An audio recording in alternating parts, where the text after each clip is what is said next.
Tinutulungan na ng gobyerno ng Pilipinas ang pamilya ng 3 OFW na nasawi sa pagbaha sa United Arab Emirates. Ating saksiyan. Malakas na dagundong ng kulog na sinabayan ng ugong ng malakas na hangin at ulan. Halos walang makita sa kalsada na tila binalot ng hamog sa gitna ng hagupit ng hangin. Tila naging ilog ang mga kalsada. Halos bubong na lang ang kita sa ilang sasakyan. Hanggang ngayong araw, tila may lawa pa rin dahil sa pagbaha sa gitna ng desyertong Dubai. Kaya naman ang ibang residente gumamit na ng kayak para makalabas ng bahay.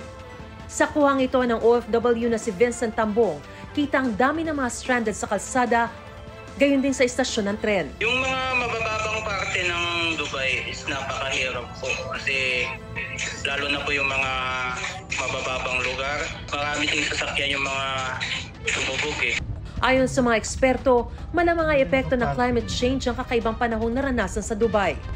Maaari rin daw na nagpalala sa sitwasyon ng pagbaha doon ang kawalan ng drainage infrastructure sa naturang bansa.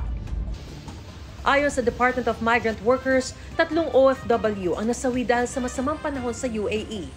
Kabilang ang 2 babaeng nasawi matapos masuffocate sa umusok nilang shuttle service at lalaking nasawi nang mahulog sa sinkhole. Immediately, nakipag-usap na tayo sa kanilang pamilya, personal, pununtahan ito ng ating mga regional officers. In fact, kagabi nga kausap ko yung kapatid ni Dante, na Dante rin ang pangalan sa Lucena. All of the family members of itong mga OFWs natin na sumakabilang buhay. Nailigtas naman ang 2 pang Pinoy na kasama ng lalaking OFW, pero isang kritikal ngayon habang inooperahan naman sa binti ang isa pa. Inaayos na raw ng gobyerno ang mga kailangan para maiuwi sa bansa ang mga labi ng mga nasawi. Sa ngayon maaraw na sa Dubai pero patuloy ang aberyang dulot ng baha tulad sa Dubai International Airport. Bumuba na ang ulan at ang baha pero may ilang bahagi pa rin na mayroong tubig, around 650,000 ang OFWs.